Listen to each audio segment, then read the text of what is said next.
Pessoal, vamos lá, boa tarde, tudo bem? Então, como eu estava falando agora antes de começar a gravar, a gente vai precisar da aula semana que vem, mais uma aula, tá? Que aí eu acho que é melhor fazer dia 17 mesmo, porque ficar voltando em outro horário, realmente não pode. Aí, sendo bem sincero, assim, é o seguinte, eu odeio aula online, tá?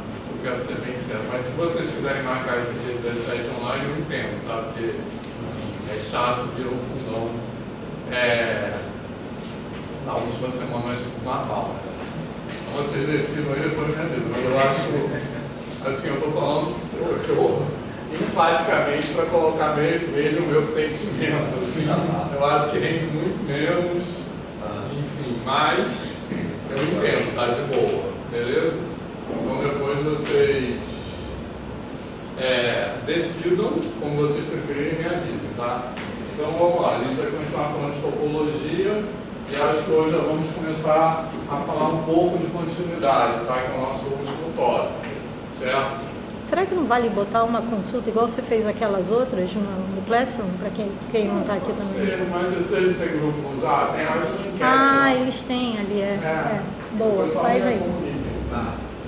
Agora, semana que vem presencial, tá? Isso. Beleza? Vamos lá. Então, vamos falar os últimos conceitos de topologia. Na semana passada, eu acho que ela rendeu bastante, né? Deu tempo de fazer mais coisas que eu achava até.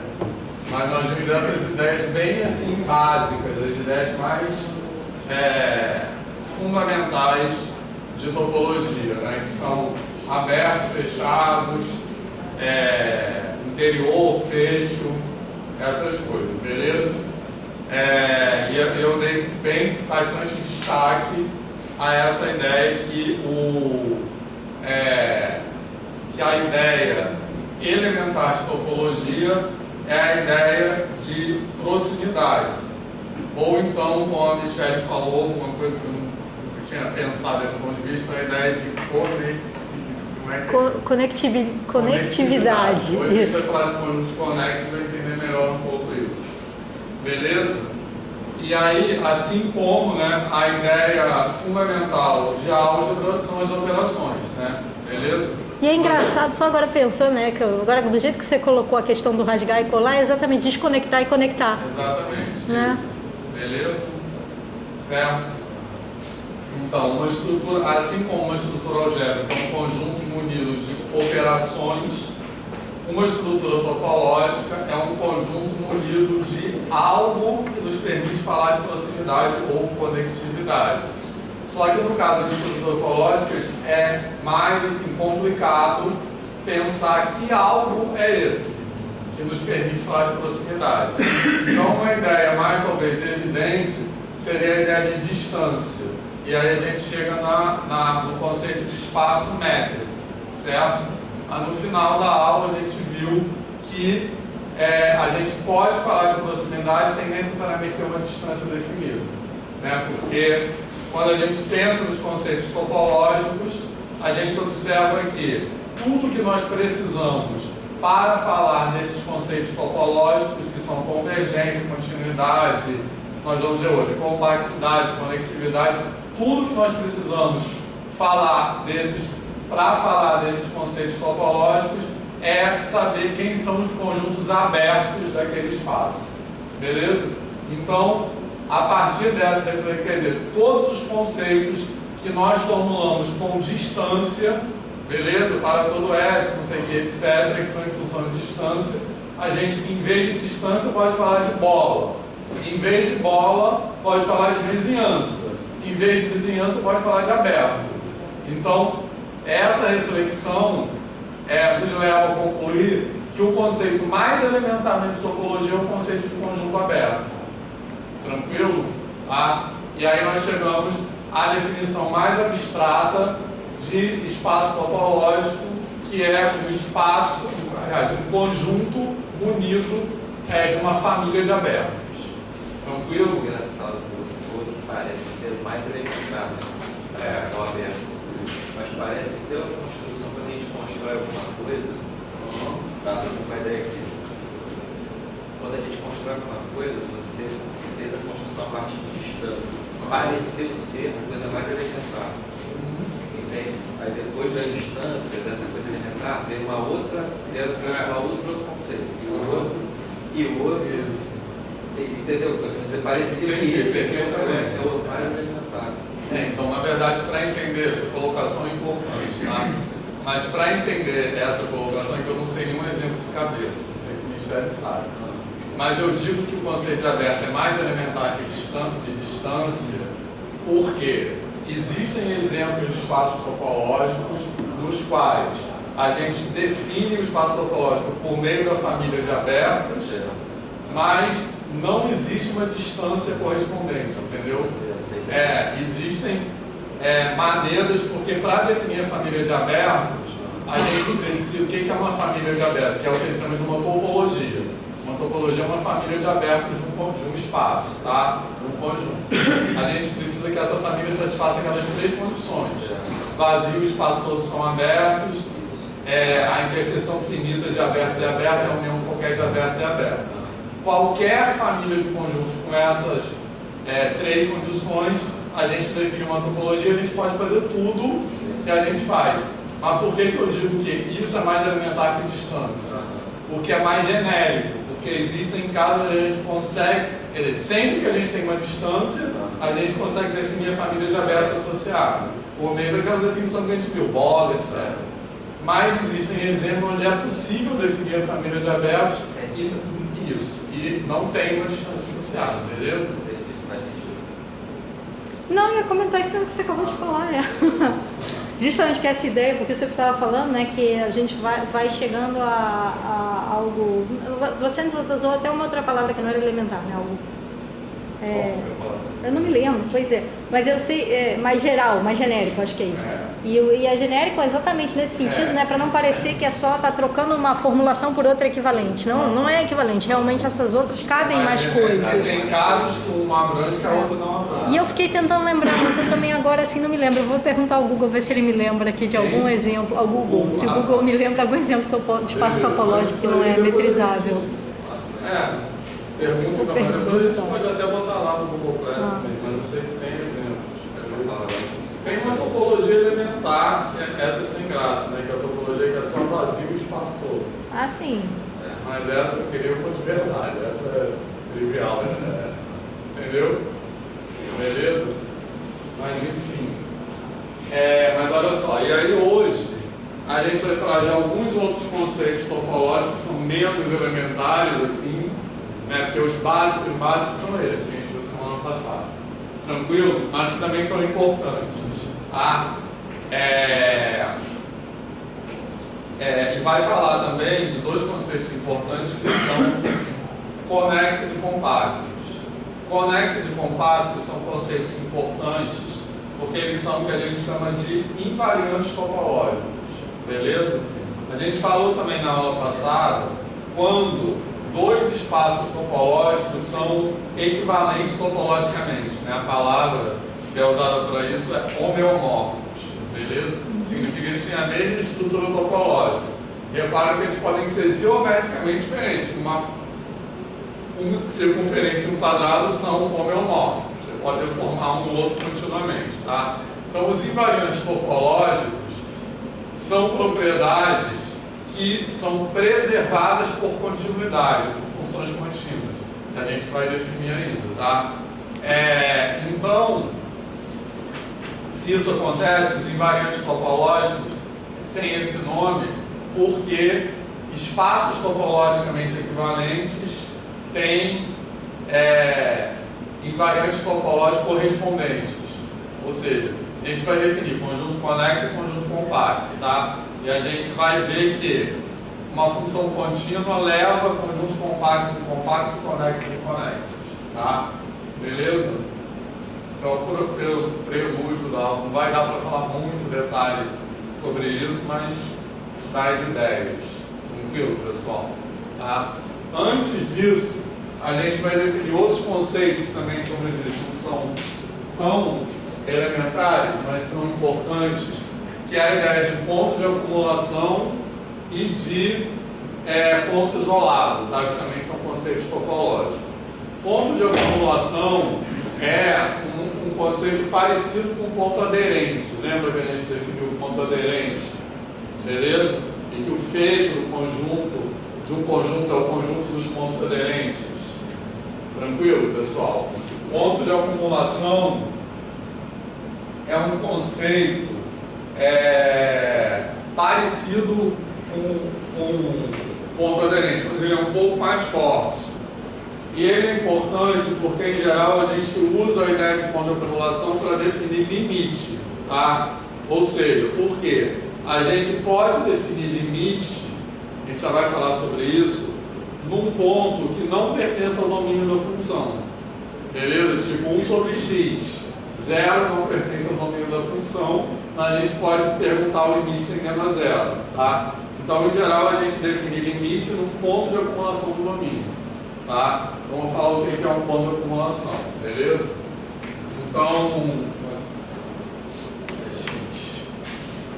como sempre, vou escrever rascunhão aqui. A gente vai ter, igual na aula passada, né? A gente vai falar, vai trabalhar no espaço métrico, mas se vocês quiserem, podem pensar nisso como R, tá? Porque isso é tudo definido em termos de distância, tranquilo? Quem quiser preferir psicologicamente, pode esquecer que é um espaço métrico e botar R lá em R, tá? Beleza? E a gente vai ter X, um subconjunto desse espaço, e A, um elemento desse espaço. Então a gente vai dizer que A é ponto de acumulação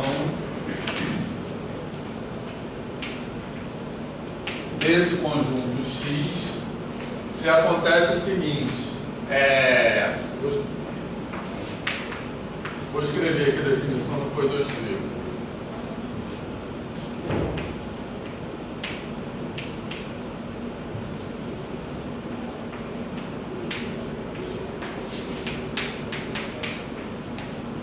Tranquilo? Ó, o que isso quer dizer?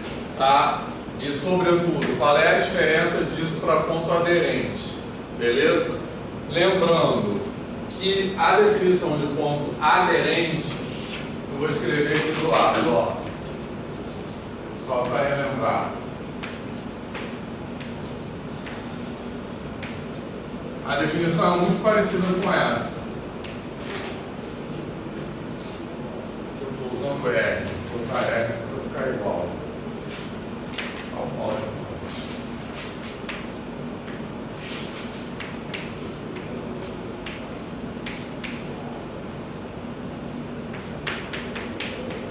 Beleza, pessoal? A definição de ponto aderente é essa, tranquilo? Então, o que isso quer dizer? Essa definição, como a gente falou na aula passada, ela reflete bem a ideia de estar colado, tá legal? Beleza? Por quê? Um ponto aderente pode não pertencer ao conjunto ao qual ele é aderente, porém, qualquer vizinhança desse ponto intercepta o conjunto. Então, a ideia é que o ponto está muito perto do conjunto, tá? Ou seja, ou ele pertence ao conjunto ou está na fronteira. Tá beleza, pessoal? Tranquilo? Tá? Uma consequência direta dessa definição é que qualquer conjunto X está sempre contido no seu fecho. Tá beleza? Certo? Por quê? Porque se um ponto, como eu acabei de falar, um ponto para ser aderente, ou ele pertence ao conjunto ou ele está na fronteira. Beleza? Então, se um ponto pertence ao conjunto, automaticamente, por definição, ele é aderente. Por quê? Eu tenho que ter que toda bola de centro no ponto intercepta o conjunto. Beleza? Então, se o ponto pertence ao conjunto, essa interseção é realizada por esse próprio ponto, que é o centro da bola. Tá tranquilo? Certo? Então, qual é a diferença para pontos de acumulação? É que não vale o próprio ponto. Beleza? Eu excluí o ponto aqui. Tranquilo? Então, toda bola de centro no ponto intercepta o conjunto num ponto diferente do seu centro, num ponto diferente dele próprio. Tá beleza, pessoal? Certo? Tranquilo? Tá?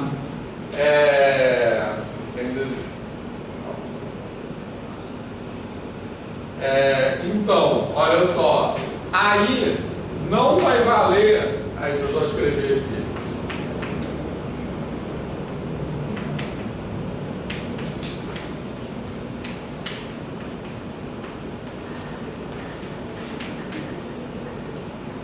Em geral, o conjunto dos pontos de acumulação é denotado por esse negócio, por essa notação aqui, x', mas ele não tem um nome específico, tipo fecho. Eu não conheço. Beleza, pessoal? Certo? E aí não vale essa relação aqui. Tá? Não vale porque aqui a gente tem o seguinte: todo ponto pertencente ao conjunto é aderente. Tranquilo? Certo? No caso dos pontos de acumulação, não tem nenhuma relação de inclusão genérica entre os pontos de acumulação e os pontos pertencentes ao conjunto. Beleza? O que eu quero dizer? Eu não posso afirmar nem que x está contido em x', nem que x' está contido em x para todo x, beleza? Não vale nenhuma dessas duas coisas aqui, tranquilo? Beleza? Porque tanto pode acontecer de um ponto não pertencer ao conjunto e ser ponto de acumulação, beleza? Tranquilo?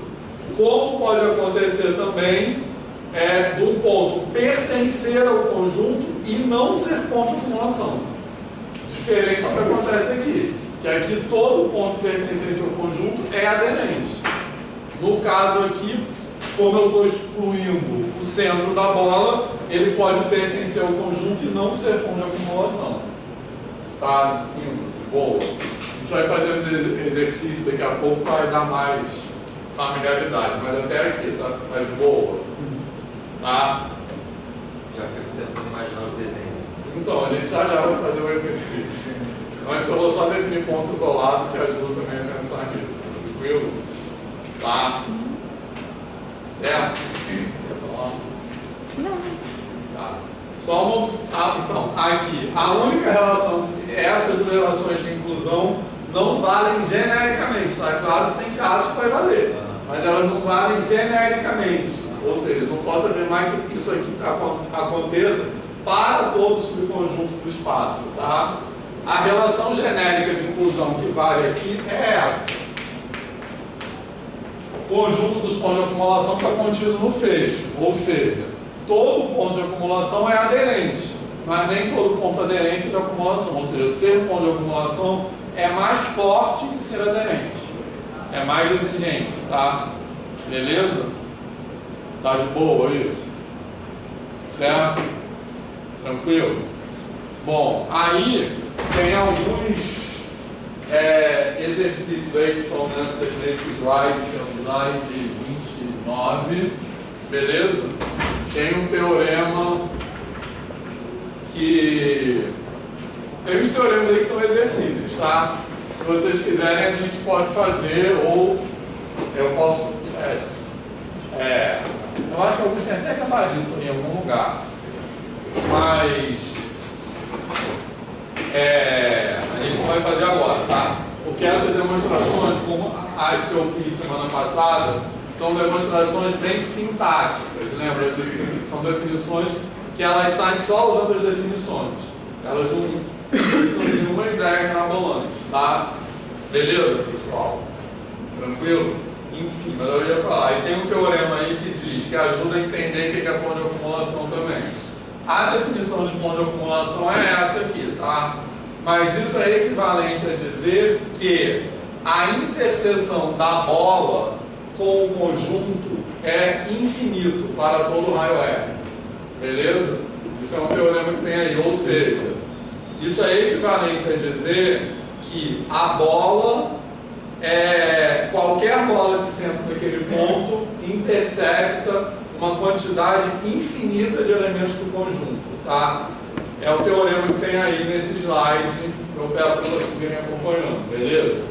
Esse teorema demonstração dele, como eu disse, ela não é muito misteriosa, tá? Vocês podem tentar fazer, mas eu acho que ele ajuda a dar uma ideia dessa palavra, ponto de acumulação, tranquilo? Porque o que esse teorema diz? Que o ponto é de acumulação se perto dele tem uma quantidade infinita de elementos do conjunto. Então, a ideia é que o conjunto está se acumulando nele. Tá beleza? Certo? Fez sentido isso? Tranquilo? Tá? Beleza, pessoal? É o da aula 14 ainda, né? Aula 14 ainda, nos slides, né? Os slides ainda é da 14, né? Estou procurando aqui o... Slide, como assim? Ó. Na 14, dos slides. Sim. O número, né? Sim, isso, mas Achei. o slide 29, né? 29, exatamente, achei. Beleza? Bom.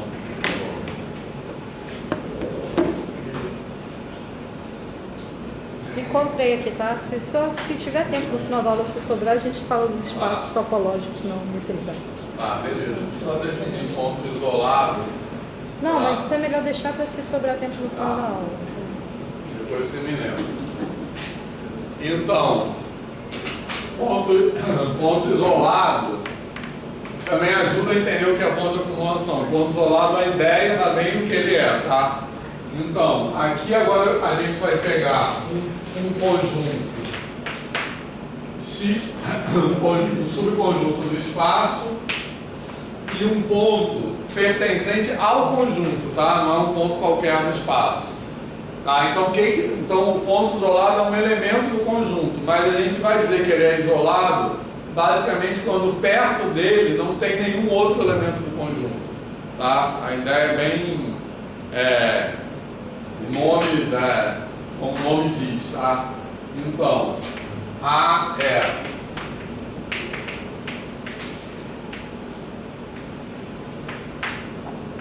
ponto isolado de X, C. Existe uma bola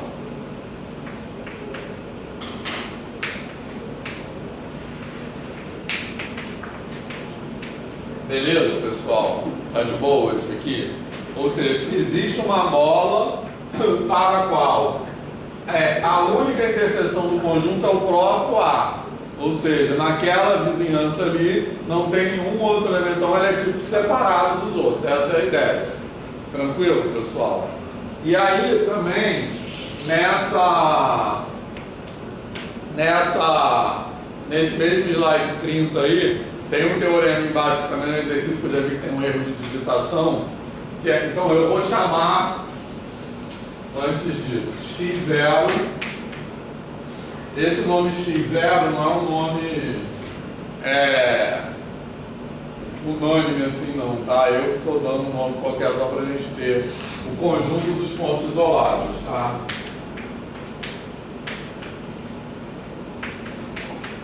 Essa notação não é usada não. Beleza? Aí tem esse teorema que fala o seguinte: primeiro, conjunto dos pontos, um ponto não pode ser isolado e de acumulação ao mesmo tempo, tranquilo? Certo? E também, se um ponto, o que isso aqui diz? Se um ponto é aderente, ou ele é isolado ou de acumulação. Beleza, pessoal? Certo? Então, os pontos aderentes que não são de acumulação são os isolados. Beleza? Tranquilo? Bom, o slide está diferente. Ele diz que o elemento faz parte do espaço, não do conjunto. A primeira linha. Não, e esse aqui também está errado. E a primeira linha, a primeira sentença ali é a união, não interseção. Então, aí está errado. Aqui está errado. A união não pode ser vazia. E pertence O ao outro conjunto. pertence ao conjunto. Beleza? Certo? Então depois eu vou corrigir esse slide. Tranquilo? Mas o que está certo é o que está aqui, tá? O slide que está errado. Beleza, pessoal? Tranquilo? Então agora vamos fazer esse exercício. Posso escrever aqui, Michele? Pode, eu vou virar. Tá. O exercício que nós vamos fazer para dar completude a isso são aqueles mesmos conjuntos que na aula passada eu pedi para vocês calcularem o fecho e o interior, tá? Certo? Aí a gente vai calcular, não olhem que aí tem a resposta. Eu vou escrever aqui, tá? Agora, para não olhar o slide 31. Então vamos lá.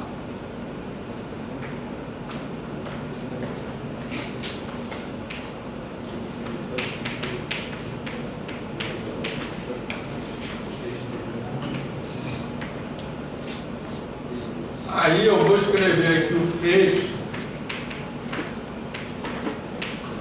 desse conjunto, beleza? Então o exercício é esse conjunto aqui, calcular o conjunto dos pontos isolados e o conjunto dos pontos de acumulação, tranquilo? Aí eu estou escrevendo o fecho aqui que a gente já fez esse exercício, só para comparar quem são os pontos aderentes e os pontos de acumulação, beleza, pessoal? Tá? Aí o B.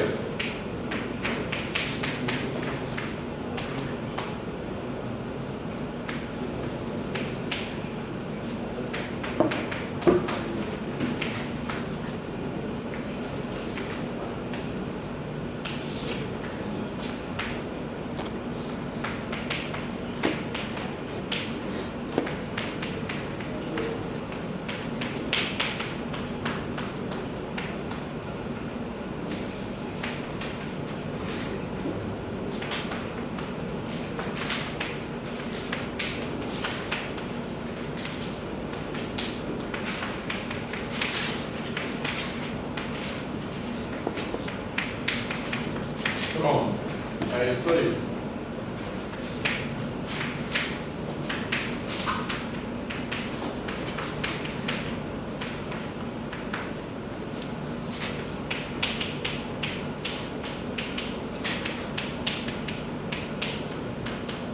Pronto.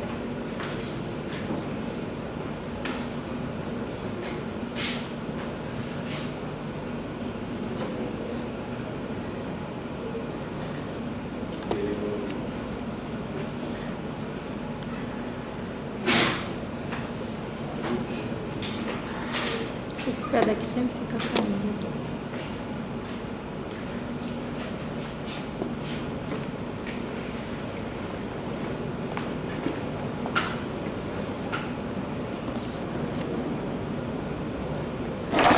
Meu Deus do céu, quase que eu derrubei aqui. Tô tentando ver um jeito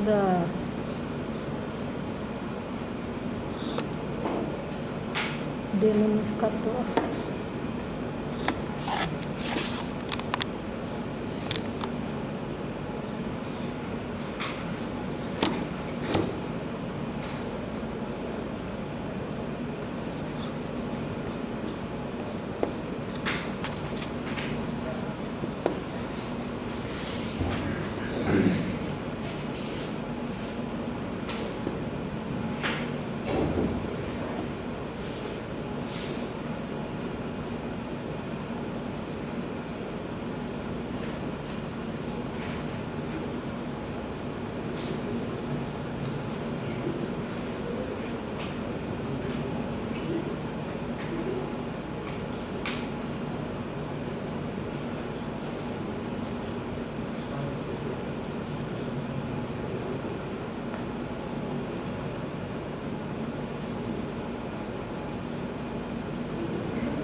Pronto, já acabaram tudo.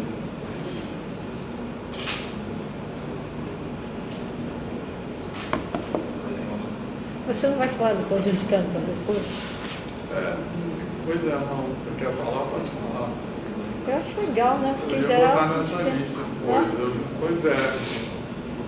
Eu tenho até um papel anotado de coisas que eu tenho que concluir na aula de análise e eu sempre esqueço.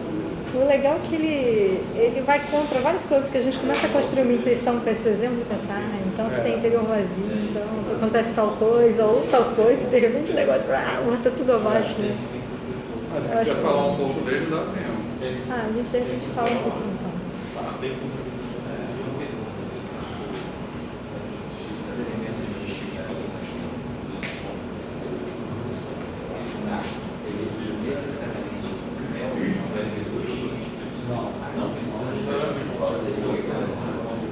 Aqui é o A pertencente a ela, tá? Aqui que é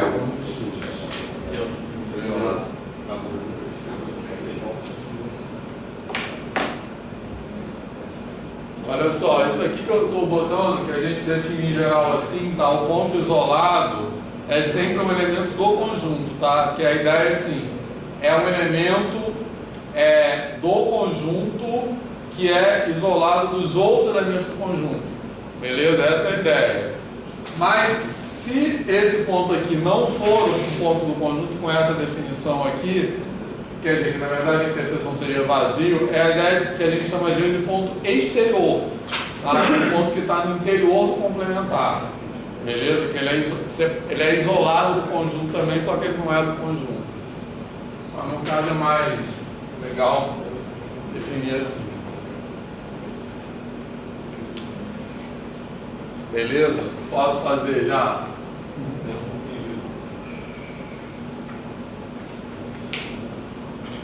E é legal porque como você falou em bases, em frações, em outras bases, então ainda vai fazer uma ponte muito boa. Né? Ajuda para demonstrar muita coisa, justificar muita coisa. É bem legal. Você já tem a faca e queijo na mão. Já temos a faca e queijo na mão.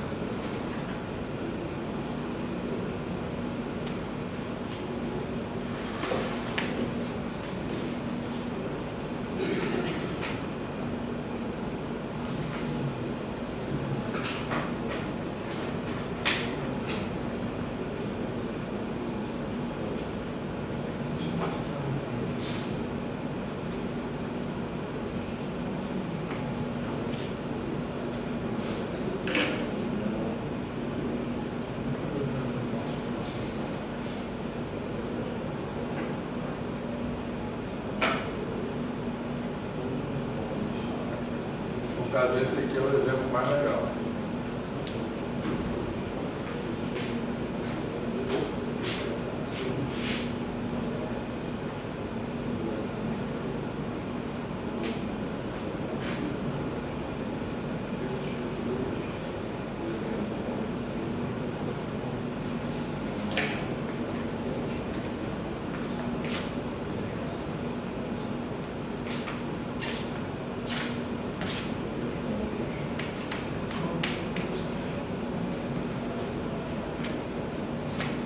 Pronto. Certo? Então, olha só. Uma maneira de pensar, para a gente pensar em quais são os pontos de acumulação, é pensar o seguinte. Como está escrito ali, ó, x está contido em x barra, é o seguinte. Todo ponto de acumulação é aderente. Mas podem haver pontos aderentes que não são de acumulação. Então, olhem para o fecho do conjunto. Desses pontos aqui, qual não é de acumulação? Quais? O 2 só, todo mundo concorda? Beleza? Porque qual é a ideia de pontos de acumulação? É que qualquer bola centrada nele tem que interceptar o conjunto num ponto do conjunto diferente dele próprio. Então aqui, por exemplo, se eu pegar uma bola centrada no 2 de raio meio, a única interseção com o conjunto é o próprio 2. Beleza? Os outros todos são. Tranquilo? Tá? Então, esse aqui é o 0, 1 e os pontos isolados são quais? Só o 2, tá? Beleza? Então, bem essa ideia de ponto isolado também, tá tranquilo? Tá? Então, aqui só o 2. Beleza, pessoal? Certo? Posso fazer esse aqui também? Esse aqui, essas respostas estão todas no PowerPoint, tá? Tá faltando a barrinha ali no item B. Faltando o quê? A barrinha em cima do segundo X no item B. Ah, esse aqui. Certo. Então, esse aqui qual é? Tem algum ponto aderente que não é de acumulação? Não. Beleza? Então esse aqui é 0, 2. E os pontos isolados tem algum? Não, vazio. Beleza? Tranquilo? Certo? Esse aqui pode? Esse aqui eu acho que é o mais contra-intuitivo, talvez, não sei. Talvez, enfim, vamos... Então vamos começar pelo ponto de acumulação, certo? Quer dizer, na verdade dá para pensar as duas coisas ao mesmo tempo. Então veja bem, olhando para esse conjunto, podemos olhar para o fecho dele, tranquilo? Certo? Quais são os pontos do fecho tal que, para toda a bola, tem um elemento do conjunto diferente dele próprio? Só o zero, todo mundo concorda? Beleza? Tranquilo? Tá? Então vamos falar nos pontos isolados. Agora, repara só, se eu afirmo que o único ponto de acumulação é o zero, beleza? E assumindo que isso aqui é verdade, então o conjunto dos pontos isolados é o próprio conjunto X, concorda? Tranquilo? Por quê? Porque a união disso a gente não demonstrou, tá? Eu deixei como exercício. Mas eu falei que a união disso com isso é o fecho. Beleza? Tranquilo? Tá? Então repara, por que acontece isso? Porque no caso desse conjunto, esse conjunto isso aconteceria com qualquer conjunto que seja os termos de uma sequência convergente, tá? A gente botou essa que é a mais careta. Beleza? Mas olha só, o que está acontecendo? Os elementos desse conjunto estão se acumulando no zero, mas eles são todos isolados uns dos outros. Beleza? Porque em qualquer um deles eu posso colocar uma bolinha na qual só tenha ele próprio. Todo mundo concorda? Começando pelos primeiros. Tranquilo? Eu tenho assim, meio, por exemplo. Certo? Quem é esse conjunto aqui? É 1, depois meio, depois 1/3. Tranquilo? Vamos pegar o ponto A igual a meio como exemplo, tá? Que é um elemento desse conjunto. De um lado do meio está o elemento 1 e do outro lado do meio está o elemento 1/3. Tranquilo? Então eu posso pegar uma bola que tem um raio lá, centrada no meio, que não pegue nem 1 nem 1/3. Que tem que ser quanto raio? Por exemplo, um décimo século. Um décimo século, mas tem que ser uma bola menor que um meio menos 1/3. Né? Beleza? Que não sei quanto é. Beleza, pessoal? Tá tranquilo isso? E um meio é mais fácil mesmo, mas mesmo se eu tiver 1 bilionésimo, vai ter isso também. Se eu tiver 1 bilionésimo, de um lado vai ter 1 sobre 1 bilhão menos 1, que é 999 lá, e do outro lado vai ter 1 bilhão e 1. Então eu consigo uma bola com raio pequenininho, que não pega nenhum ponto a não ser aquele próprio. Tá de boa isso, pessoal? Tranquilo? Certo? Alguma dúvida? Tá legal? Mateus, de boa? Então isso eu acho que é um pouco contra-intuitivo, porque eles todos estão se acumulando no zero, mas eles são isolados entre si. O zero é o único elemento, tal que, justamente por ser o limite dessa sequência, tal que qualquer bola no zero pega um elemento do conjunto diferente do próprio zero, até porque o zero não pertence ao conjunto, tá? Tranquilo, pessoal? Certo? Então repare que nesses 3 exemplos vale isso aqui, ó, a união disso com isso dá o fecho. Então é isso, um ponto aderente, ou ele é de acumulação ou ele é isolado. Tá legal? Tem esses 2 tipos, vamos assim, ponto aderente. Beleza? Enfim, é esse aqui. Esse é mais fácil, eu acho. Reais vazio. Reais vazio, esse aqui mesma coisa, tá? Beleza?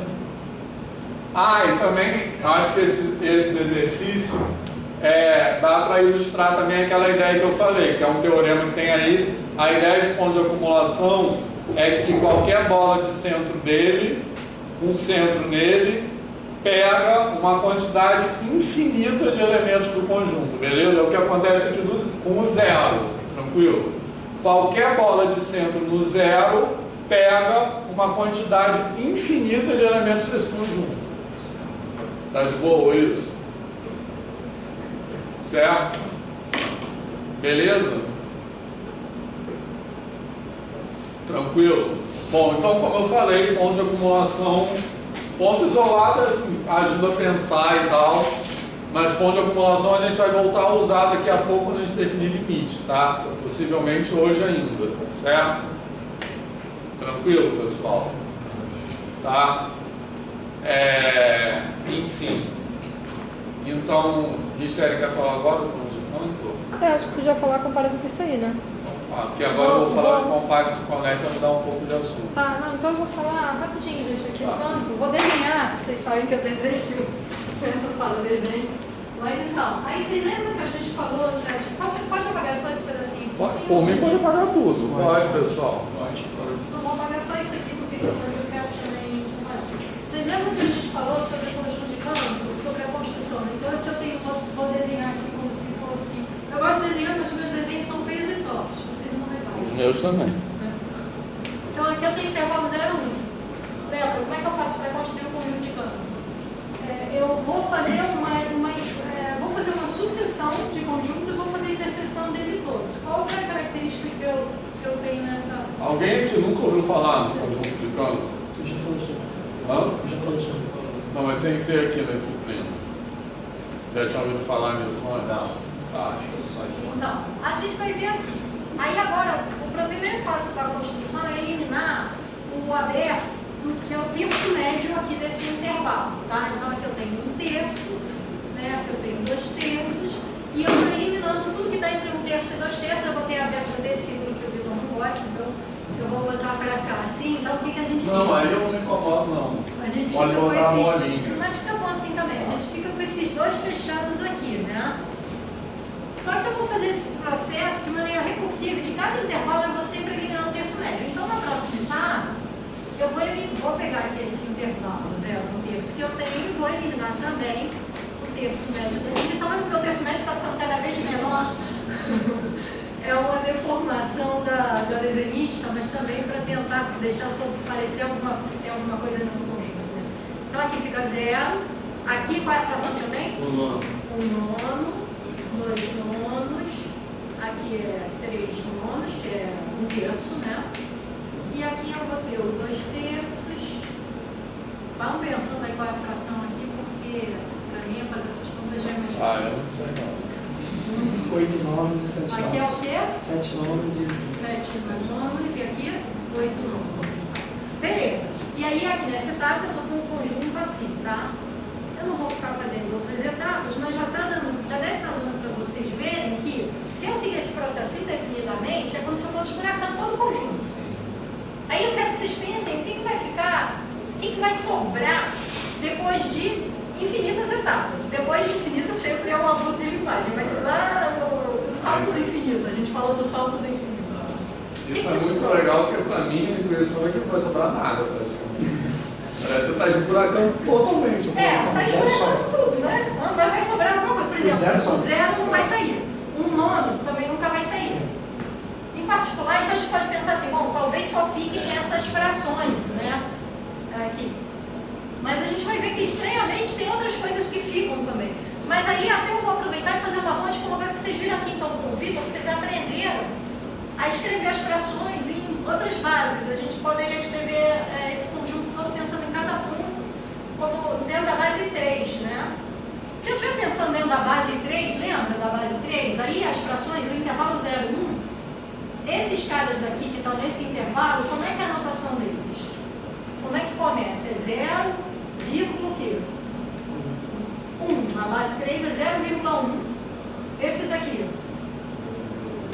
0,2 e esses aqui, não, tá errado. Não, é Isso. 0,0. Ah, eu enganei vocês e vocês me enganaram. Aqui é 0,0, aqui não tem nem um terço. Aqui já tem um terço. E aqui é 0,2. Beleza? Pontinho, né? Hã?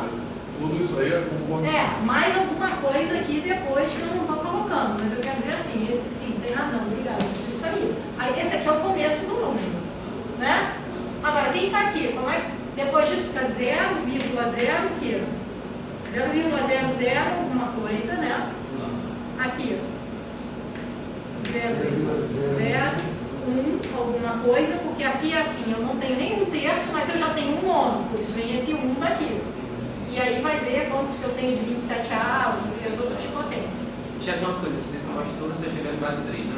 Estou escrevendo em Tá. base 3, Tá. isso. Na base 3, os casos que estão aqui no meio vão ser 0,02 alguma coisa.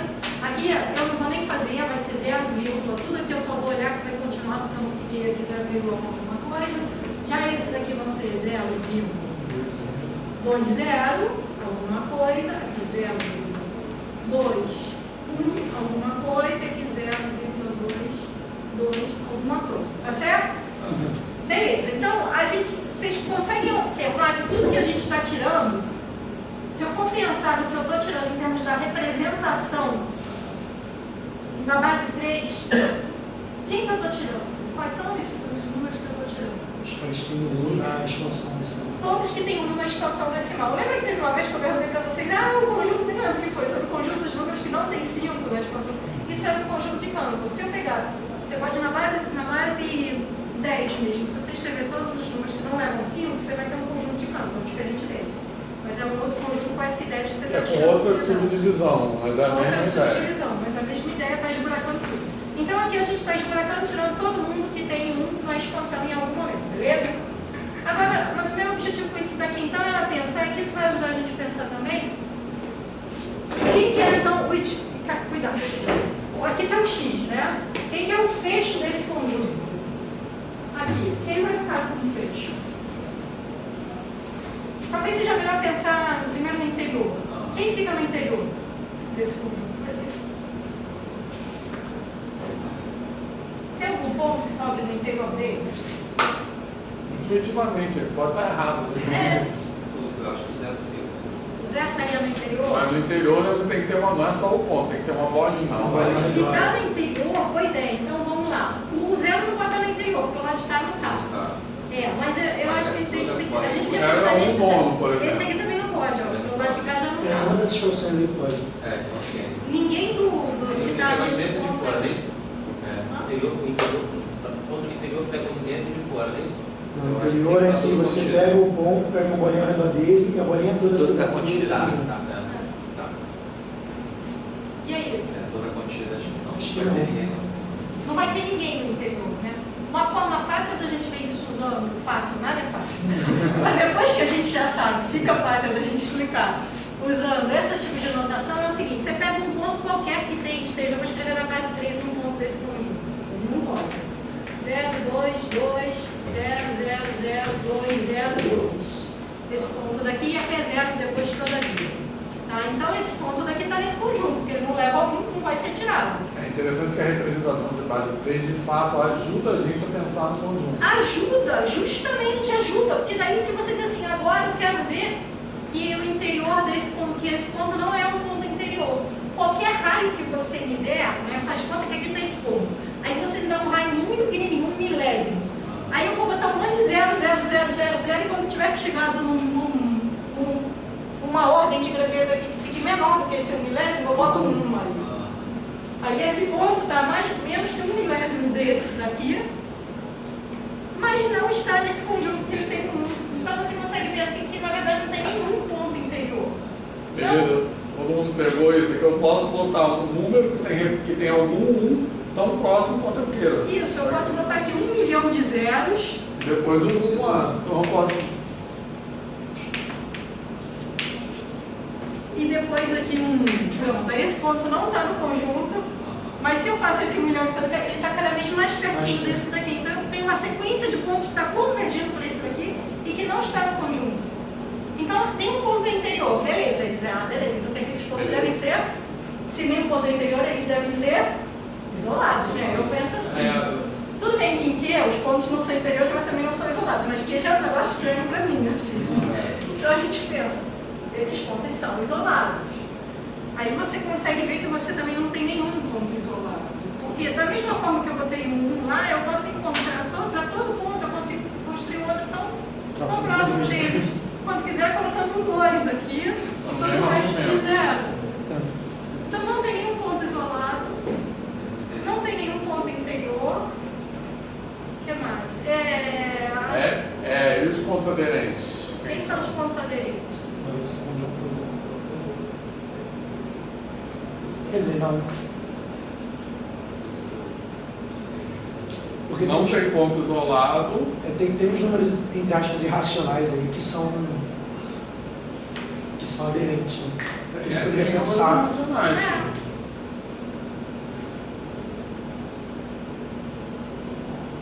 Aderentes, na verdade, vão ser os pontos do próprio conjunto, ou seja, todos os mesmos que você está tirando, em algum momento. Porque se um ponto sai em algum momento, como eu estou tirando um intervalo aberto sempre, eu sempre consigo uma bolinha em torno desse ponto que saiu junto com ele. Ou seja, esse conjunto é fechado. É um conjunto fechado. É um conjunto muito doido, mas eu acho um conjunto legal para a gente brincar com os alunos. É fractal, brincar mesmo, né, gente? Sem maltratar o mundo. Esse conjunto aí ele é interessante que ele é contra-exemplo de muitas coisas. Ele tem estrutura fractal e assim, pela essa caracterização pela representação na base 3, a gente pode concluir também, porque a gente perguntou no começo, eu acho que vai sobrar, na impressão que vai sobrar uma poeira, né? Que vai sobrar quase nada. Mas ele é não enumerável. Ele é não enumerável. Ou seja, ele é enorme. Usando aqui, como falou o Vitor, usando a própria expressão, você pensar todos os números que podem ser escritos como 0, 2, 0 ou 2, né, usando a expansão decimal, não tem nenhuma razão para a gente achar que é menos do que os que podem ser escritos com 0, 2, 3, 4, 5, 6, 7, 8 ou 9. Então, na prática... Mas daria para pegar esses caras e fazer tipo de equação. Daria para pegar esses caras aí e fazer a integral de agora. Daria para mostrar que eles não são enumeráveis. Ou seja, num certo sentido, eles parecem ser menores ainda do que os racionais. Porque você está tirando tudo, cara. Porque eles são muito pulverizados. Se você pegar os racionais, você não consegue nenhum conjunto aberto que esteja totalmente contido no complementar dos racionais. O fecho dos racionais é a reta inteira. Aqui não, aqui você tem um monte de abertos que não estão citando, parece que é muito menos do que os racionais. Só que eles são não enumeráveis. Mas eles são cardinalmente equivalentes a R? Isso, São cardinalmente equivalentes a R. Pode, se tu trocar todos os 2 por 1, tu já tem uma objeção com o intervalo 0 e 1, né? O binário. Sim. Trocar todos os 2 por 1. Aí você vai ter o número discriminado. Objeção com 0 no binário. Com 0 no binário. Isso aí. Exato. É ótimo. Bom, Viu? eu tinha É pensado uma coisa nisso. boa. Mesmo. Ou então você pode construir. Exato, não, isso mesmo. Essa ideia é legal. Também. E eu nunca tinha pensado nessa ideia, porque na verdade a ideia é que você precisa de 2 símbolos para representar os elementos dele, né? Isso é a mesma coisa, a ideia que o João falou. Que é a mesma coisa que você precisa para representar qualquer número no intervalo. É isso Você só aí. precisa de 2 símbolos. Por isso ele é não numerado, beleza? Essa objeção que ele está fazendo é como? Ele está fazendo objeção por quê? Ele está Todos fazendo. os 2 que estão ali, é o número 1. Certo. Aí toda vez são algum número decimal escrito em base 2, esse é o número binário. Certo. Só que como você pode escrever qualquer número em binário, tu pega ele e associa com aquele número que você escreveu em binário. Aí tem uma objeção entre o intervalo 0 e 1, que são os números 0 e alguma coisa, e esses números aí. Você associa aquele número. Você associa aquele número ali com o número real, cuja representação na base 2 é aquilo ali trocando 2 por 1. Pô, caraca. Entendeu? Muito bom, né? Muito boa essa ideia. Então, esse conjunto é fechado, com interior vazio, não enumerável, enfim, essa coisa dele ser fechado e não enumerável, que é o que a Michelle falou, né? Assim, porque os irracionais, por exemplo, o fecho deles é R, significa o quê? Que eles são essa definição de denso, certo? um conjunto é denso no outro quando o fecho de um contém o outro. Né? Então, por que a gente fala que os racionais são densos em R? Porque o fecho dos racionais é R. No caso, eles são fechados, então o fecho dele é ele próprio. Então, eles não são densos, mas são não enumeráveis. Assim. Então, aquilo que a gente tinha falado algumas aulas atrás, quando a gente fala de tamanho de um conjunto infinito, isso pode ter muitos sentidos diferentes. Pode ter um sentido topológico e pode ter um sentido de cardinalidade. Beleza? Então, topologicamente, a gente poderia dizer que esse conjunto é pequeno. Beleza? Porque ele não é denso, digamos assim. Mas cardinalmente ele é grande, porque ele é não enumerável. Beleza, pessoal? Tranquilo? Então, para mostrar que essas coisas são diferentes mesmo. E ele ainda tem estrutura fractal, que também é muito louco, e ele ainda tem medida nula. Ele tem medida nula, que né? A gente falou de medida aqui. Mas... Em relação. Mas a gente chegou a comentar que os racionais também têm medida nula, também dá para cobrir por bolinhas que são num raio tão pequeno quanto a gente queira. Agora, esse daí, ele tem uma dimensão fracionária, sendo um fractal, né? Que é log de... Eu nunca sei se 3 está em cima ou embaixo. Tem que ser menor do que 1, então tem que ser log de 3 na base... Não, log de 2 na base 3. Isso. Log de 3 na base 2 é maior. Exatamente. Então, log de 2 na base 3 a dimensão desse conjunto. Imagina um negócio de dimensão... Logarítmica, menor que doido, né? Mas é por causa daquela ideia que eu falei, se vocês pegam um pedacinho dele, estica, multiplicando por 3, assim, os tamanhos, na verdade você dobra o conjunto, porque tem 2 cópias dele, por isso que fica esse log de 2 na base 3. Então, esse conjunto é muito louco. Eu preciso, de fato, absorver esse hábito de falar dele nessa disciplina. Eu sou meio suspeita, porque o meu doutorado foi em geometria fractal, então eu gosto do conjunto de Cantor. Legal. Beleza, pessoal? Mais alguma pergunta sobre isso? Sobre esses conceitos aqui? Tranquilo? Tá de boa? Então vamos lá, falar de contactos e conexos.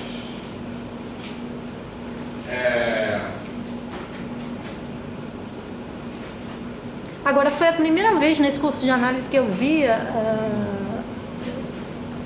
pararem para fazer esse estudo da representação dos números reais, não apenas inteiros, mas os reais, mesmo os fracionários, os irracionais, em outras bases. E eu acho que isso também ajuda muito a entender, né? Várias coisas que eu pude explicar para vocês ali, ficou fácil porque vocês já tinham visto essa ideia. Eu acho que também é uma ideia legal para juntar com um conjunto de Cantor, assim, para pensar. Sim, com certeza. Então vamos lá, mudando um pouco de assunto, mas ainda em topologia, falar de compactos e conexos. Conexos primeiro. E é uma coisa assim, então como eu falei, esses conceitos de conjuntos conexos e compactos são conceitos, como eu disse, já de invariantes topológicos, beleza? E isso quer dizer que eles são preservados por funções contínuas. Então eu vou escrever aqui a definição de conexo e compacto, beleza? Tranquilo? E quando a gente definir função contínua, a gente pode demonstrar isso que eu falei, tá? Que eles são, na verdade a demonstração disso é relativamente fácil, assim. Uma função contínua leva conexos em conexos e leva compactos em compactos. A imagem de um conexo para uma função contínua é um conexo e a imagem de um compacto para uma função contínua é um compacto. Beleza, pessoal? Agora, esses dois fatos que eu acabei de falar, eles são muito importantes em topologia de forma geral, tranquilo? E eles têm, cada um deles tem uma, digamos assim, uma tradução, quer dizer, tem um caso particular que são 2 teoremas muito usados em cálculo, tranquilo? Um deles é o teorema do valor intermediário. O teorema do valor intermediário é o caso particular da preservação da convexidade na reta, para funções de R em R. Beleza? Tranquilo? que basicamente é dizer que uma função contínua leva um intervalo no intervalo. Tá legal? Certo? E a preservação da compacidade também é um teorema que é muito usado em cálculo, que às vezes é chamado de teorema de Weierstrass, que é, enfim, esses nomes, que é uma função contínua no intervalo limitado e fechado tem sempre o máximo e o mínimo. Lembra desse teorema? Isso é um caso particular da preservação da compacidade. Beleza? Então vamos lá, definir. Para definir conexo de forma geral, a gente define, a definição mais genérica de conexo é por meio de uma... O que é bom? O que é a ideia de conjunto conexo? Basicamente, um conjunto conexo é aquele que só tem um pedaço. Certo? Beleza? Tranquilo? Na reta, os conjuntos conexos são muito simples assim. Só tem um tipo, digamos assim, de conjunto conexo, que são quem? Assim? Intervalos. Beleza? Tranquilo? Lembrando que a união de dois intervalos não é necessariamente um intervalo, tá? Se eu tiver isso aqui, por exemplo. Entrar aí. Oi? Você colocou aí, né? Olha. Que licença você está usando? Isso, pronto. Beleza? Isso aqui não é um intervalo, tá? Tranquilo? Então isso aqui não é um conjunto conexo. Certo? Esse conjunto aqui. Tá de boa, pessoal? Cadu, tá. Quer falar? Tá de boa? Não, só não. Que intervalo? Hã? Que intervalo? Intervalo, isso aqui é um intervalo, isso aqui é outro intervalo. Mas a união deles não é um A intervalo. união deles não é um intervalo. Porque olha só, qual é a definição de intervalo? Vamos começar por aí então.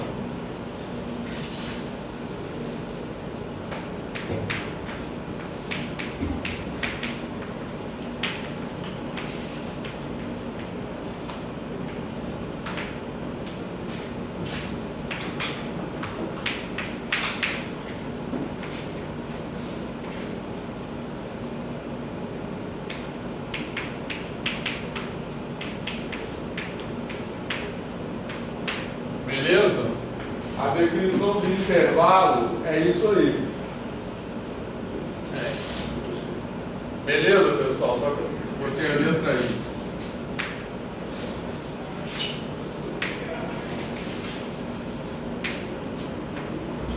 Tranquilo, Cadu? Tá? Então, qual é a definição de intervalo na reta? É que um conjunto é um intervalo se sempre que eu pegar dois elementos pertencentes ao conjunto e pegar um outro que está entre esses dois, aquele outro também pertence ao conjunto. Beleza? Tranquilo? Então, se eu pegar esse conjunto aqui que eu falei, 0, 1, união 2, 3, que conjunto é esse?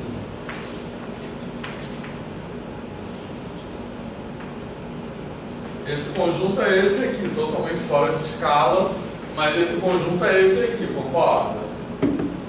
Tranquilo? Tá? Então o conjunto que eu estou chamando de X é isso aqui tudo. Tá?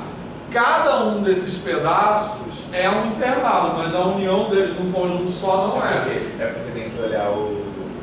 Não entendi agora. É porque se eu pegar, por exemplo, C igual a 3 meios que está aqui, beleza? Eu posso pegar, repara, esse C eu posso pegar um elemento A aqui, um elemento B aqui, tranquilo? E nesse caso, o que eu vou ter?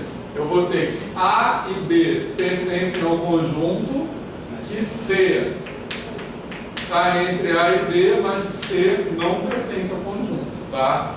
Certo? Então ele... Beleza? Tá. E se a gente abrir Também dá no meio. Porque eu posso pegar o A igual a meio, o B igual a 5 meios, por exemplo, e vai valer isso aí. Isso aí tanto pode abrir, fechar, vai dar no meio. Tranquilo. Certo? Beleza? Cadu? Eu estou pensando em. Então. É porque pra mim nunca vai ser a união de dois intervalos quando tiver elementos assim. Só sempre vai ter um espaço. se eu tiver a união 0, 1, união 1, meio, 2, isso aqui dá o quê? Agora, então, mas aí o elemento, o meio é menor do que o elemento do outro, aí sim. Aí Mas sim. se for... Se eles forem disjuntos, não. Exatamente, nunca vai dar um intervalo. Beleza? Tem que pegar um pedaço de algo do outro pra... Quer dizer, se não for colado, se não for fechado, não for aberto na ponta. Ou se os dois forem fechados, ou se um for fechado e o outro aberto na ponta, sim. Beleza? Quer dizer, eles podem ser disjuntos se um for fechado e o outro é aberto. Tem que estar coladinho. Tem que estar colado. Se for tipo isso aqui, ó. 0, 1, união 1, 2. Os feixes deles têm que ser. Exatamente, é uma Os feixes deles população. têm que ser juntos. Né? Exatamente, isso, perfeito. Exatamente. Isso tem a ver com a definição genérica de conexo, beleza? Agora isso aqui, ó. Isso aqui é quem? 2 mais 1. Que não é um intervalo, tá? Porque, de novo, o 1 está entre dois elementos pertencentes ao conjunto, mas não pertence ao conjunto. Beleza, pessoal? Tá tranquilo? Tá? Bom, de boa. Então, professor, uma interseção de conjunto nunca vai ser um intervalo, né? Não, uma interseção de intervalos é intervalo, porque vazio é um intervalo. Entendeu? Vazio. Vazio é um intervalo com vacuidade, entendeu? Entendi. Beleza? Então, interseção de intervalos é intervalo, porque se eles tiverem interseção não vazia, aquela interseção é um intervalo. Se for vazio, vazio é um intervalo também, beleza? Mas a união não. Certo, pessoal? Tá de boa? Bom, e aí, na reta, a definição genérica de intervalo é aquela, e existem, como vocês sabem, vários tipos de intervalo, tá? Existe intervalo aberto, fechado, intervalo que não é aberto nem fechado, que às vezes é chamado de semi-aberto, e existem também intervalos limitados e não limitados. Tá legal? Mas todos satisfazem aquela definição comum. E lembrando também que vazio e R também são intervalos. Tá legal? Beleza? Como vazio e R? Também são intervalos. Certo, pessoal? Tá de boa? O conjunto unitário também. Conjunto unitário também, é um intervalo fechado. Certo, pessoal? Unitário também é intervalo. Tranquilo? Tá? Alguma dúvida até aqui? Tá. Então, na reta, falar de intervalo, isso aí que é conexo, tá? Falar de conexos é relativamente simples, porque o único tipo de conexo que tem são os intervalos. Quando a gente passa já para o R2, fica muito mais complicado falar de conexo, porque tem várias possibilidades de conexo, muito mais rico, né, a ideia de conexo. Mas a ideia de conexo é isso, é que só tem um pedaço, certo? Beleza? Tranquilo? No caso, esse conjunto X, por exemplo, aqui, ele é o que a gente chama de desconexo, certo? E cada parte dessa aqui é conexo. Então, cada parte dessa aqui a gente chama de uma componente conexa, certo? As componentes são os conexos maximais que formam o conjunto. Beleza? Beleza? Fala. Não, da forma que esses nomes parecem... teoria dos gráficos, né? Componente conexo. Mas é a mesma ideia. Que a ideia de ter um caminho entre, sim, né? É a mesma porque ideia. tem essa a gente fala conexo por caminho também, quando você pode ligar qualquer ponto. É porque eu não sei nada de gráfico, nada. Eu sei assim, um desenho de um gráfico. Beleza? A teoria de grafos ela é topológica, ela se encaixa dentro da ideia de topologia. Né? Isso. Então eu sei um pouco mais de gráfico do que eu sei de química. Eu sei, não. Beleza, pessoal? Eu falo às vezes que para mim matemática finita é quase química. É uma coisa assim, que eu não sei nada.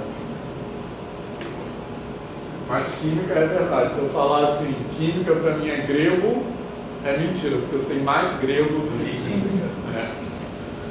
Pode apagar? Pode. Essa parte aqui, que eu vou escrever a definição, então, genérica de conexo, que vai ficar mais como assim, uma curiosidade, porque a gente não vai entrar muito nisso aí, tá? Mas é só para vocês conhecerem.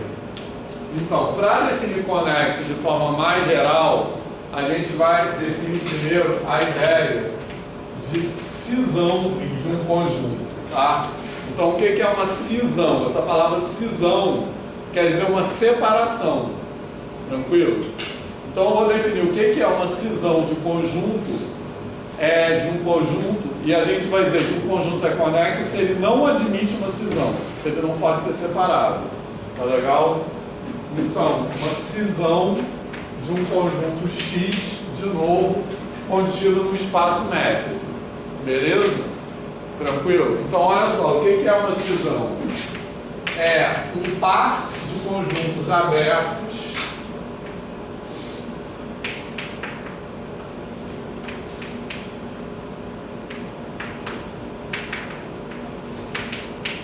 tais que, primeiro,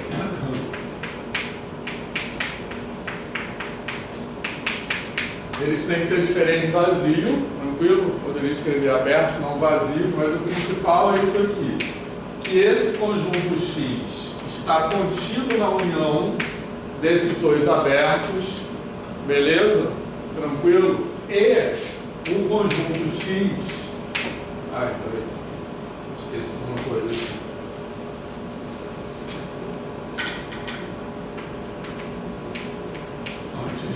Esses dois abertos são disjuntos, cada um deles é não vazio, mas eles são disjuntos, tá? Então, no desenho, é como se eu tivesse um aberto A aqui e outro aberto B aqui, tá beleza? Certo? Eles... Hoje a aula tá cheia de desenho ali. Hã? Hoje a aula tá cheia de desenho.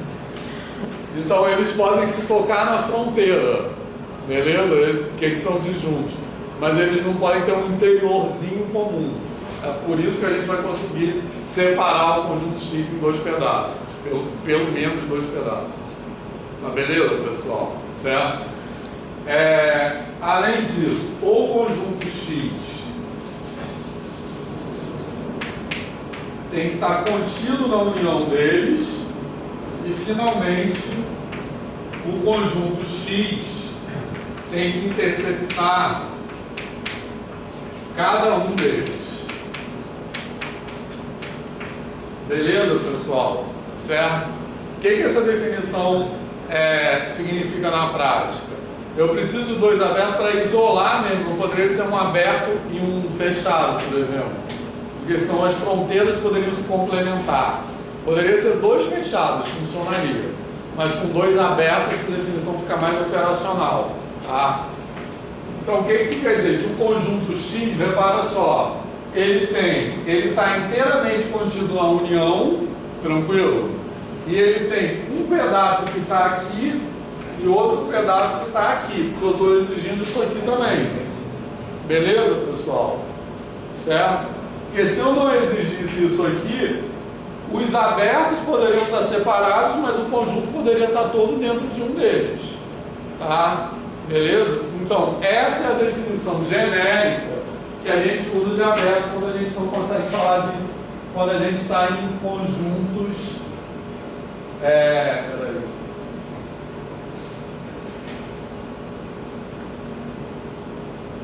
Que está escrito aí, tá... No PowerPoint é diferente porque esse item eu botei aqui, eu botei abertos e não vazios, tá? Na verdade, não precisa, né? Porque já tem isso aqui também, já vai implicar, enfim. Mas a ideia é essa, beleza, pessoal? Certo? Tá? Então, essa ideia de separar em dois pedaços, tranquilo? Tá? No PowerPoint tem também a demonstração que na reta um conjunto é conexo sem somente ser, acabei de escrever ali, mas está escrito ali. Então, um conjunto, de forma geral, nós definimos conjunto conexo como aquele que não admite uma cisão. Beleza? Aquele que não pode ser separado. Tá de boa, pessoal, isso? E aí tem um teorema, como eu estava falando, cuja demonstração está aí no PowerPoint, que na reta um conjunto é conexo sem somente ser um intervalo. Tá? Essa definição a gente não vai fazer aqui porque ela é bem longa, inclusive. Ela não é fácil não, tá? Ela exige várias manipulações de épsilons que são meio assim capriciosas. Mas ficaram claras assim, as ideias? De, sobretudo, que os únicos conexos da reta são intervalos. Beleza? Tranquilo? Bom, aí daqui a pouco a gente vai falar do teorema do valor intermediário tendo isso em mente. Lembram o que é o teorema do valor intermediário? Basicamente ele diz o seguinte: se eu tenho uma função contínua cujo domínio é um intervalo, beleza? Isso é importante na hipótese do teorema do valor intermediário, tranquilo? E aí eu pego dois elementos pertencentes à imagem, então qualquer elemento que está entre esses dois também pertence à imagem. O que isso quer dizer? Que essa função leva um intervalo no intervalo. Fez sentido isso? Tranquilo? Então, o que eu quero dizer com isso é que a preservação da conexidade, né, que uma função contínua leva conexos e inconexos, é uma propriedade topológica genérica e muito importante. No caso particular da reta, essa propriedade se traduz no seu caso particular, que é muito conhecido, muito usado e muito importante também em cálculo, que é o teorema do valor intermediário. Beleza, pessoal? Tá de boa? Certo? Bom, aí agora para terminar, falando um pouco de compactos. A gente não vai falar tudo de compactos, mais algumas coisas. Tranquilo? Posso apagar isso aí tudo? Tá.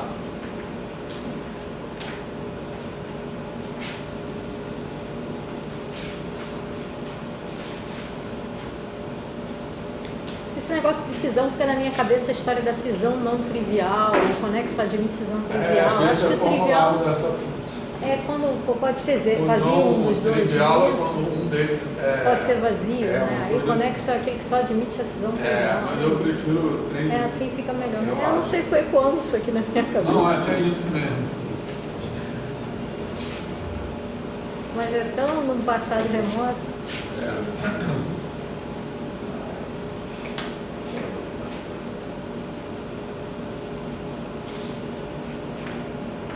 Olha só.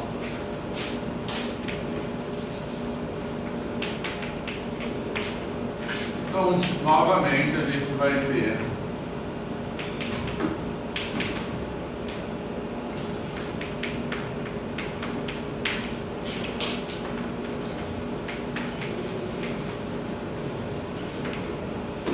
então, a ideia de compacto, eu acho que ela é bem menos intuitiva do que a ideia de conexo, mas eu acho que dá para criar uma intuição também sobre isso, dá para criar uma familiaridade com isso. Vocês estão com frio, pode aumentar a temperatura, tá? Certo? É porque quando eu estou dando aula eu não sinto frio, mas normalmente eu sinto. Estou vendo algumas pessoas. Olha só. Rodriguinhos, tá? Fazer de 17 para 20. Ótimo, obrigado. Tá bom? Se precisar, depois se vocês quiserem, fala de novo.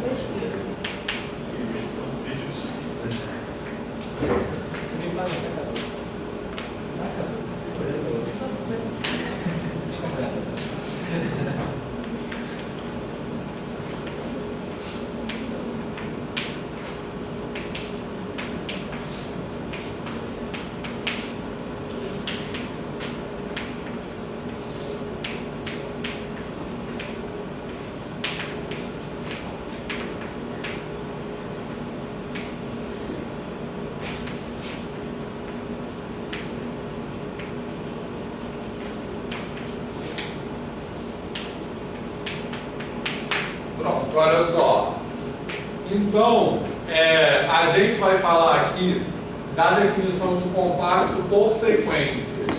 Porque, na verdade, em espaços métricos, isso está escrito no PowerPoint, tem 3 maneiras equivalentes de definir compacto. Beleza? A gente poderia demonstrar a equivalência entre essas 3 maneiras, mas uma parte da demonstração também não é muito fácil, tem em quase todos os livros de análise. Tá?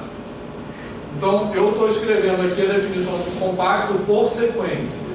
As outras 2 maneiras de definir compacto uma é por pontos de acumulação e a outra por coberturas. É dizendo que toda cobertura do conjunto por meio de abertos tem uma subcobertura finita. Talvez já tenham ouvido falar aí, que é mais falado em análise, mas eu acho que ela é a menos intuitiva. Tranquilo? Então essa aqui por sequências, e essa aqui dá conta do que a gente quer falar sobre compactos. Depois eu quero voltar a falar sobre isso em funções contínuas, tá? Então olha só, o que essa definição diz? Que um conjunto é compacto, veja bem, se toda sequência, então a partir dessa definição, eu acho que a gente vai conseguir traduzir o que um conjunto compacto quer dizer no caso particular da reta. Tá legal? Beleza? O que um conjunto tem que ter para ele ser compacto? Que propriedade ele tem que ter? Tá? A ideia de compacto aqui é meio assim, ele é fechadinho nele mesmo, digamos assim. Tá? Mas não é sinônimo de fechado, embora tenha a ver com fechado, eu estou dando spoiler.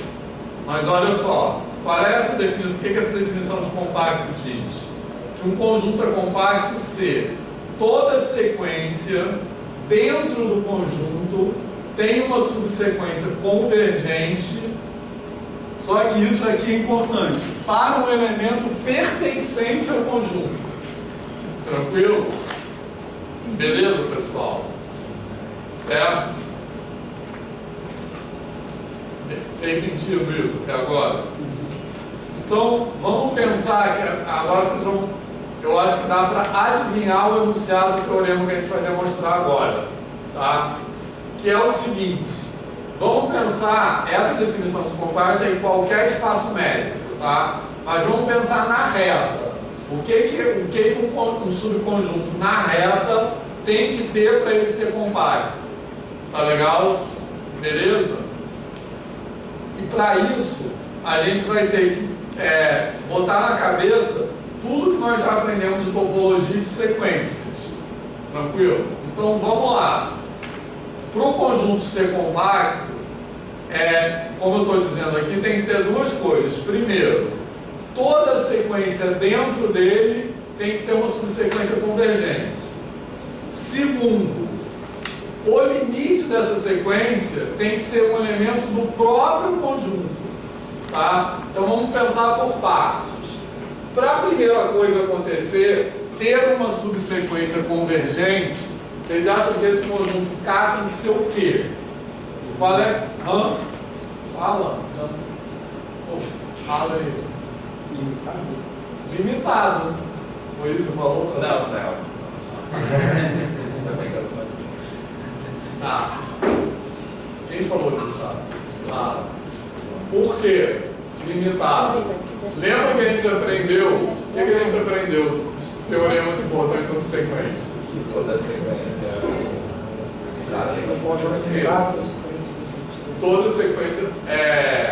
Toda sequência limitada tem uma subsequência convergente. Então, se o conjunto for limitado, qualquer sequência dentro dele vai ter uma subsequência convergente.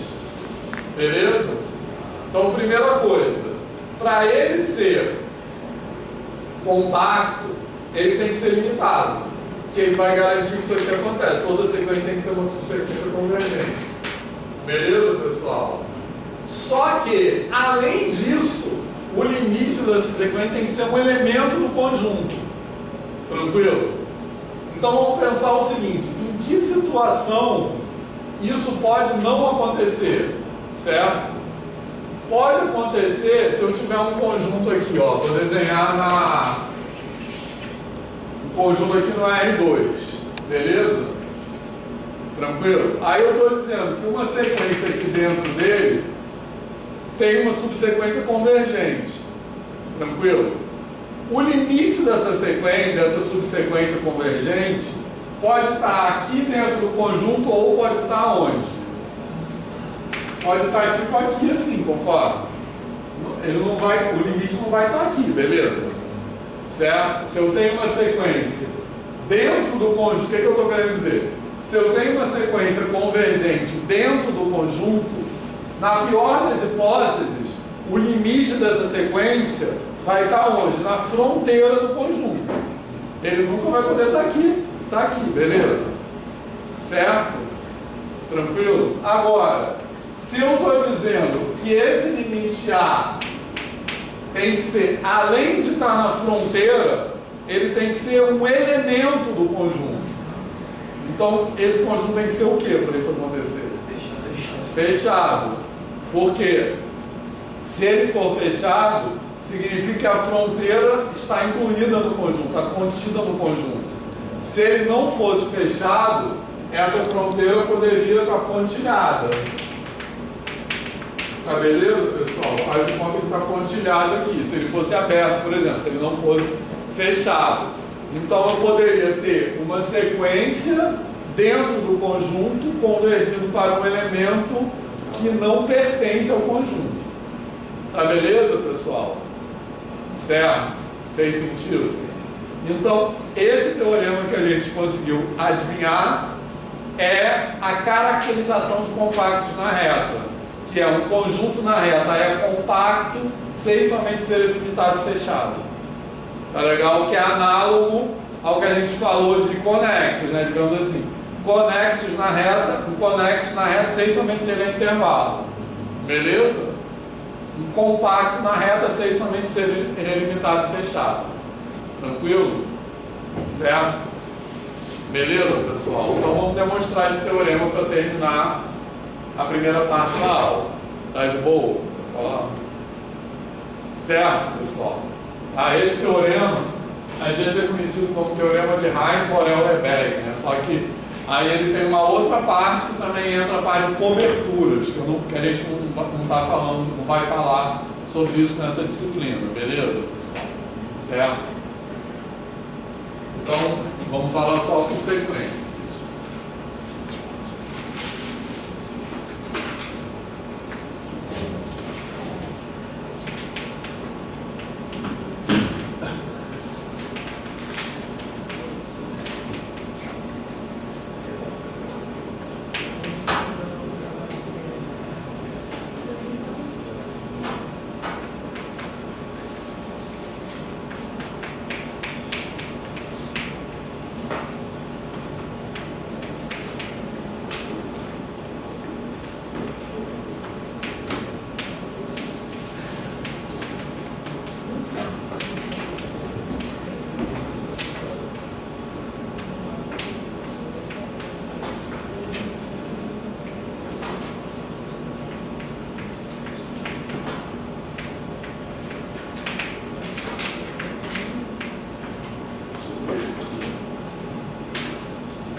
Então, esse teorema aí a gente vai demonstrar que a demonstração dele é muito mais simples, digamos assim, do que a do outro, dos conexos, tá? Deixa eu ver qual é.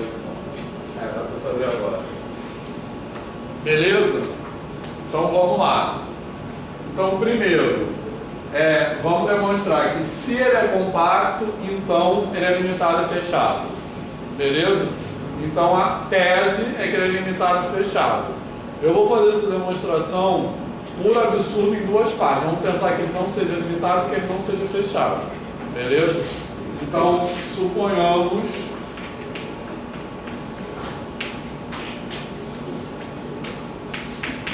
K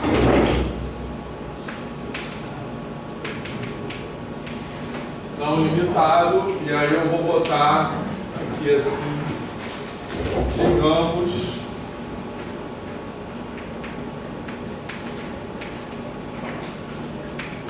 superiormente, beleza? Tranquilo? Certo?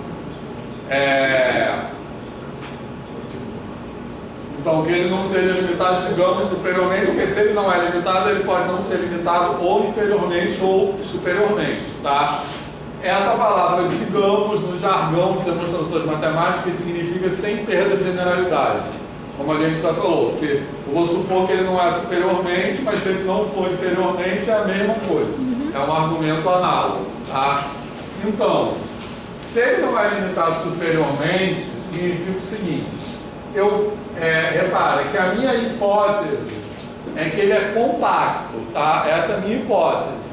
Então, eu quero relacionar isso com sequências, porque a definição de compacto com a qual nós estamos trabalhando é via sequências. Tranquilo?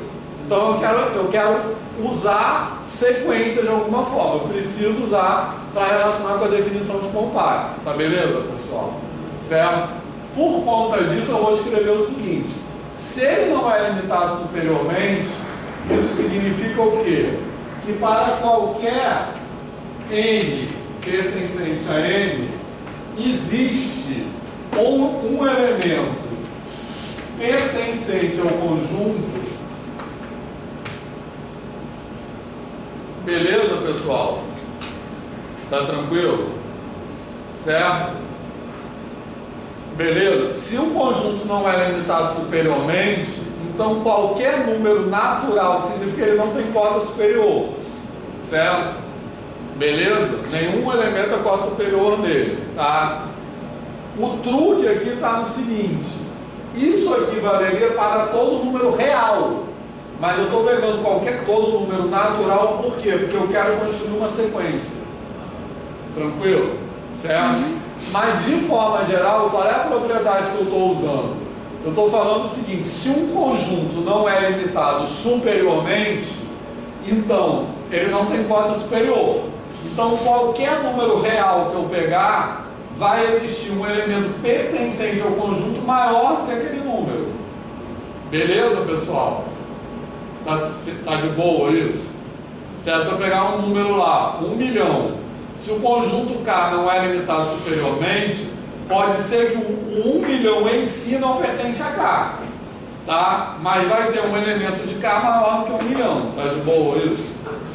Certo? Tranquilo? Isso vale para qualquer número real, certo? Mas se vale para qualquer número real, eu posso me dar ao luxo de usar essa propriedade apenas para os números naturais.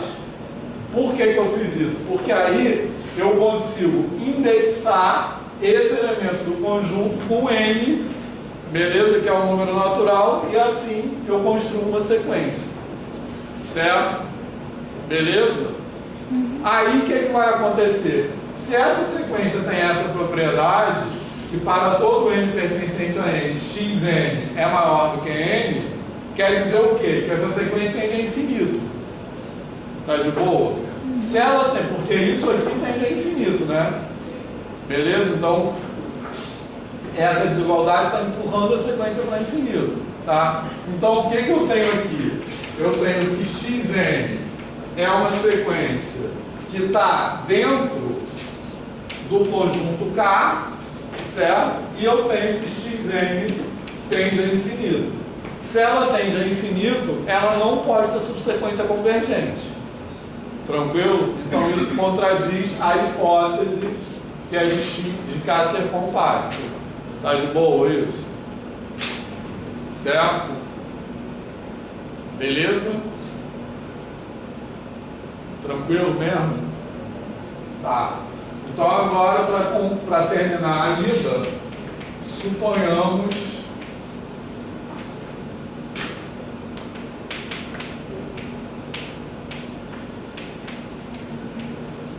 que K não seja fechado. Tá legal? Beleza? Então, essa parte eu acho até que é mais fácil do que essa, porque justamente eu vou pegar o elemento da fronteira, tá? Então veja bem, se o conjunto não é fechado, o que significa isso? Significa, veja bem, que existe um ponto aderente ao conjunto que não pertence ao conjunto. Beleza, pessoal? Tá? Ou seja, que a fronteira é pontilhada pelo menos em um pedacinho dela. Beleza? Então, existe um elemento que está no fecho de A e de K e que não está em K. Tá de boa isso? Certo? Porque justamente a definição de fechado é que o conjunto é igual ao seu fecho. Ou seja, que todo ponto aderente é pertencente ao conjunto. Se eu estou dizendo que ele não é fechado, é que existe pelo menos um ponto aderente que não pertence ao conjunto. Beleza, pessoal? Tá de boa isso? Bom, aí morreu a demonstração, tá? Por quê? Porque se eu vou escrever rascunho, tá? Aqui. Porque se existe um ponto aderente, a gente já, se esse ponto aqui é aderente, o que vai acontecer? No PowerPoint está tudo bonitinho, tá? Se esse ponto aqui é aderente, o que isso quer dizer? A gente já viu também caracterização de pontos aderentes por sequências, tá? O que isso quer dizer? Quer dizer que existe uma sequência dentro do conjunto tal que xn converge para esse ponto, tá de boa? Tá? Lembrando que um ponto aderente é um ponto que está grudado no conjunto, tá? Então ter uma sequência convergindo para aquele ponto é uma forma de ver que ele está grudado também, tá de boa? Beleza? Tá tranquilo isso? Tá? Agora, então eu tenho uma sequência dentro do conjunto convergindo para A. Só que eu sei também que A não pertence ao conjunto. Tá beleza, pessoal? Agora, se essa sequência converge para A, então toda a subsequência dela também converge para A. Então isso também contradiz a hipótese, porque eu estou exibindo uma sequência dentro do conjunto que converge para um elemento que tem, aliás, que não tem nenhuma subsequência convergindo para um elemento do conjunto, que quebra a definição de compacidade. Tá de boa? Tranquilo, pessoal? Certo? Essa demonstração também é bem sintática, tá?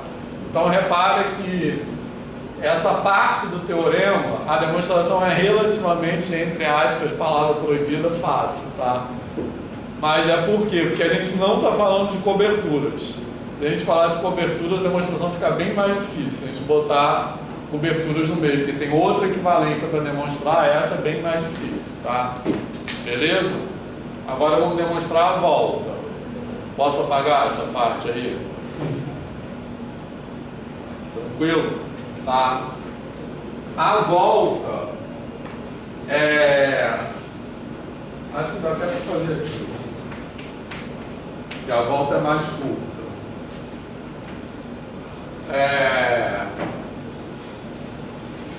Então a volta eu tenho, por hipótese, que ele é limitado e fechado, e eu quero demonstrar que ele é compacto, tá? Então a demonstração da volta é basicamente aquilo que a gente já falou, vocês mesmo falaram no começo, tá? Agora, a tese é que ele é compacto. Então, para demonstrar que ele é compacto, o que eu tenho que pegar? Olhando para a definição de compacto com a qual eu estou trabalhando, eu tenho que pegar uma sequência dentro do conjunto e eu quero demonstrar que essa sequência tem uma subsequência convergente para um elemento do conjunto, beleza? Certo? Mas isso já está praticamente dito nas hipóteses do conjunto aí, da volta. Porque as hipóteses são essa aqui, limitado e fechado, tá? Então, como K é limitado, então Xn tem uma subsequência convergente, tá? Pelo teorema de Bolzano-Weierstrass. Está de boa isso? Certo? É aquilo como é que vocês falaram, né? Essa parte aqui o João falou, depois todo mundo falou. Que para ter uma subsequência convergente, ele precisa ser limitado. Certo? Tranquilo? Agora, como K é fechado, vou escrever esse limite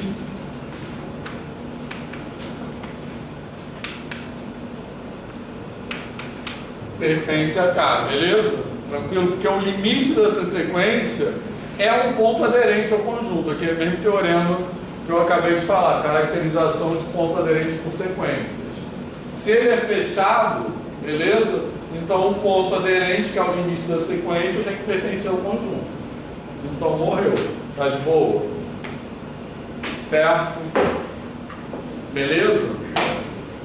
Bom, então, último comentário sobre isso antes de ir para o intervalo. Alguma dúvida sobre a demonstração? Último comentário disso antes de ir para o intervalo, que é o seguinte, que a gente, na demonstração eu não fiz por aí, que eu fiz por um caminho mais curto, mas esse teorema, ele também tem a seguinte questão sobre ele. Ele tem uma direção que é genérica e uma direção que é particular de R, tá? Outro teorema que também aconteceu isso, que a gente demonstrou aqui, é que, algum tempo atrás, é que uma sequência convergente sem somente ser ela é de Cauchy, lembram disso? Beleza? Eu falei que toda sequência convergente é de Cauchy é um teorema genérico que vale em qualquer espaço métrico, tá? Por quê? Isso é uma consequência direta da desigualdade triangular. Estão lembrados disso? Certo? Que uma sequência convergente é que todo mundo está se aproximando de um ponto, está ficando arbitrariamente próximo de um ponto. E a sequência de Cauchy é que os termos estão ficando arbitrariamente próximos uns dos outros. Tá? Mas se todo mundo está próximo de um ponto, então está todo mundo próximo um do outro. Tá? Então, toda sequência convergente é de Cauchy, é genérico para qualquer espaço métrico. Toda sequência de Cauchy convergente é específico, é uma propriedade relacionada à completude da reta. Tá beleza? Certo? Aqui também acontece isso, só que na demonstração isso não apareceu.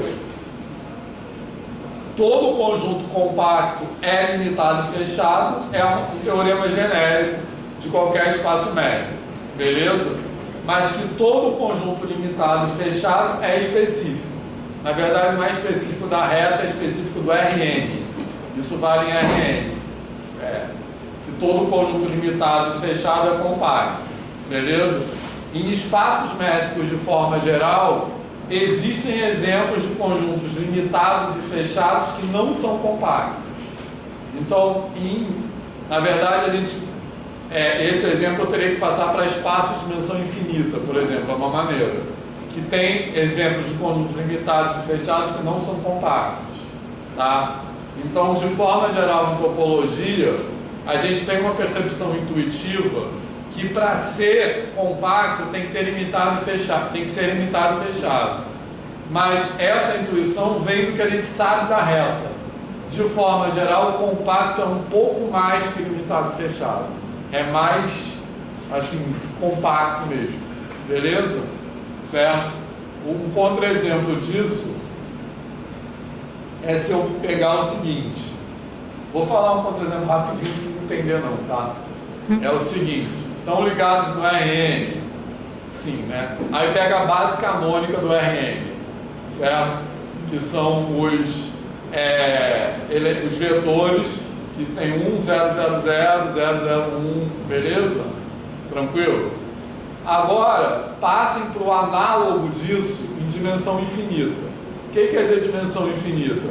Seriam os vetores que têm infinitas coordenadas. Tá de boa? Certo? Aí peguem de novo o análogo à base canônica disso, que é 1, 0, 0, 0, 0, 0, 1, 0, 0, 0, 0 e assim por diante. Beleza? Tranquilo? Tá de boa? Aí, esse conjunto formado pela base canônica no Rn em dimensão R infinito, seria assim, é um conjunto limitado e fechado que não é compacto, certo? Porque se eu pegar uma sequência nele, como a dimensão infinita, ele tem infinitos eixos, né? Eu posso pegar no primeiro eixo, no segundo eixo, no terceiro eixo. Se fosse no R3, se eu pegar um elemento em cada eixo, depois do terceiro passo ele vai voltar para o primeiro eixo, digamos assim. Mas se for em dimensão infinita, ele pode ir percorrendo um eixo de cada vez, sem nunca retornar. Beleza? Então esse é um exemplo, assim, fez algum sentido isso? E para não parecer que esse espaço que o Vitor está falando é muito fora da realidade de vocês, cada sequência você pode pensar como um elemento nesse espaço. Exatamente. Então vocês estão trabalhando aqui com sequências, estão trabalhando dentro desse espaço o tempo inteiro sem ninguém contar para vocês. Isso aí. Beleza, pessoal? A única coisa que eu estou escondendo aqui é que para falar disso tudo, esse espaço tem que ter uma métrica. Tranquilo? Eu não estou falando qual é a métrica, a gente pode botar a métrica euclidiana, e aí não vai ser qualquer sequência que tem que ser convergente, a soma dos quadrados tem que ser convergente, mas enfim, mas é isso. Os elementos desse conjunto são as sequências. Beleza, pessoal? Certo? Fez sentido algum isso? Não precisa entender, não. É só para ter uma ideia intuitiva, assim, meio solta, né? A ideia é porque isso que eu estou falando, esse teorema, a volta dele, que todo limitado e fechado é compacto, é uma característica particular de dimensão finita. Tranquilo? É isso que eu quero dizer. E esse exemplo que eu estou dando é para perceber, de novo,